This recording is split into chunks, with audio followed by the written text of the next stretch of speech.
Hello, everyone, and welcome to the CFO Insider.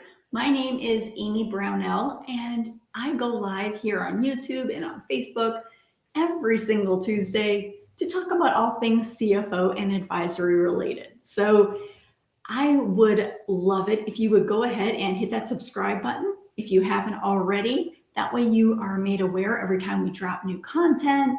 If you have questions, I want you to go ahead and drop them into the comment section and I will answer them here in real time.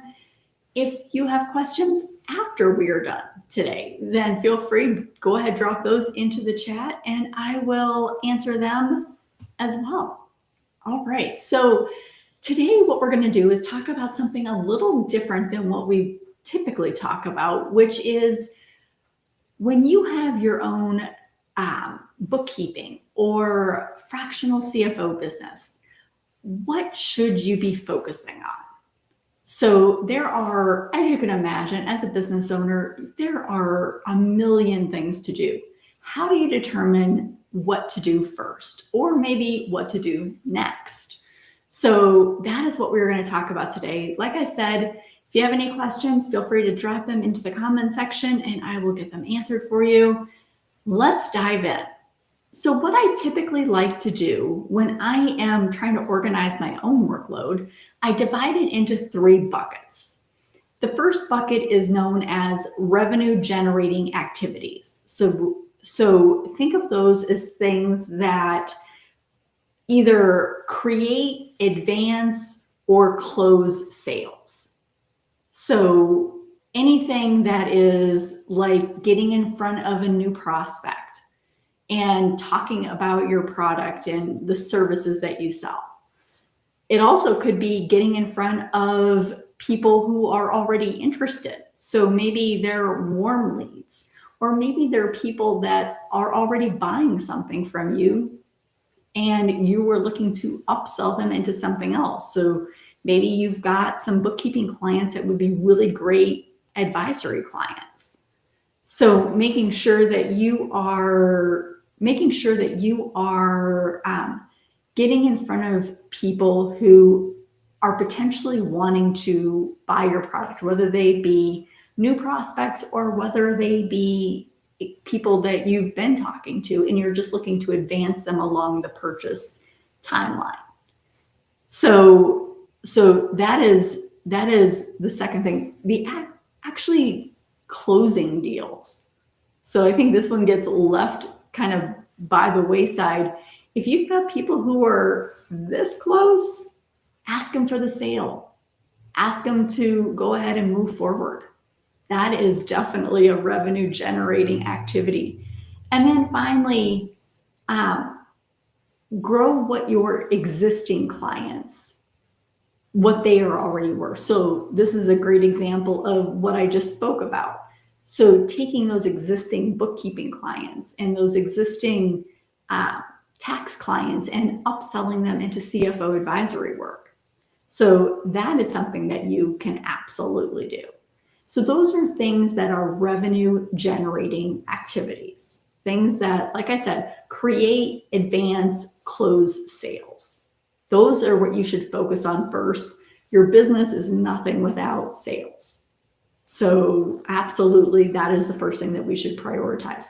The second is, well, let me add one more there.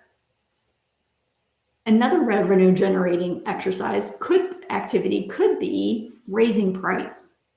So maybe you are undercharging for some of your services, and raising price might be the exact answer that you need to increase revenue without having to get more clients. I know a lot of people are afraid of raising price. They think that, I will lose that business to a competitor. But think about this. There are brands that sell $5 t-shirts, and there are brands that sell $100 t-shirts. And there is a spot for both of those in the market. And it's just depends on your positioning. Are you positioned as that low cost alternative, or are you positioned to be a little bit more exclusive, a little bit more higher priced, but your service is exemplary, for example? So really getting an idea of, are your services priced appropriately? And that can be for bookkeeping, it can be for tax, that could be for insurance, that can be for CFO services. So making sure that you are pulling every dollar out that you can. So the second bucket that I typically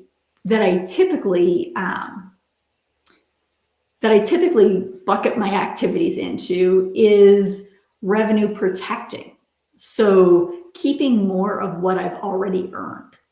So that is things like delivering excellent service, delivering the products and services, the results that your clients are looking for. That is absolutely critical. The second one is collecting what you already are owed. So a lot of times a lot of people, they go ahead and they do the work and then they invoice. I highly recommend against doing that. But if you are doing that, go get that money. You've earned that money. Go get it. Go collect it. And then finally, retaining the clients that you've got. You want to be doing good quality work and retain those clients that you've got. And that also means that if your clients are searching for another service, that you are able to provide that service. So there are a lot of times when your clients, maybe they don't know exactly that they're looking for CFO services, but they sure know that they're looking to earn more money. They sure know that they're looking to grow their business. They sure know that they're looking to manage their cash. And so really going ahead and making sure that you are retaining those customers by offering the services that they need. All right, we have a question, Gennaro. Hi.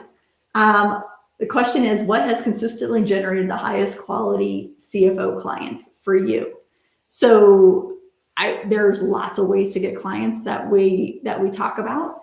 I would say one of the highest, most consistently generated ways to get clients is through BNI or a similar networking opportunity.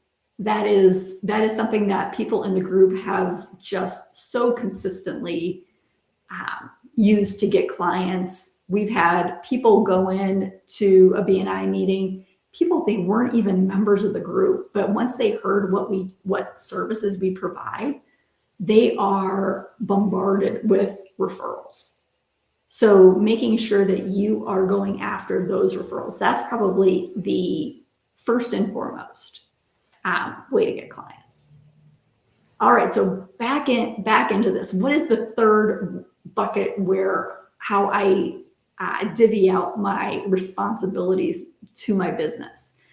That is revenue enabling. So it's really everything else that is needed to be done in the business. So whether that is managing cash or putting together a website, systems, processes, tools, responding to emails, compliance work. These are the kinds of things that are necessary in a business, but often they take away the focus from buckets 1 and 2.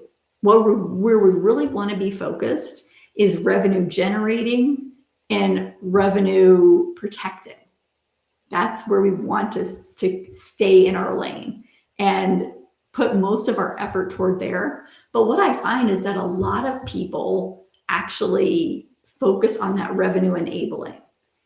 And that is just such a time suck. It's something that a lot of people focus on because it makes them feel busy and like they're accomplishing something.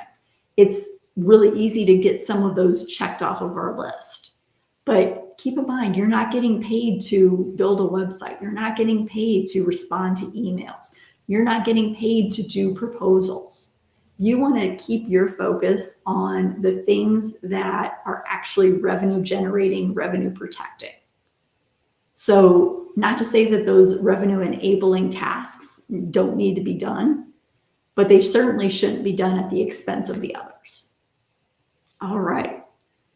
So that is what I have for you today. I hope you find that helpful. I know that when there are endless numbers of things to do on my to-do list, I usually put them into these buckets, and that's how I prioritize what should be done first, where my focus should lie, where I can make the biggest impact, the biggest bang for my buck. So I hope you found that useful. Like I said, if you have any questions, feel free to drop them into the chat. Even after we're done, I will come back and go ahead and answer them. And I will see you next Tuesday at 1 p.m. Eastern, 10 a.m. Pacific. And we are going to talk about all things CFO advisory related. You guys have a wonderful week. Bye-bye.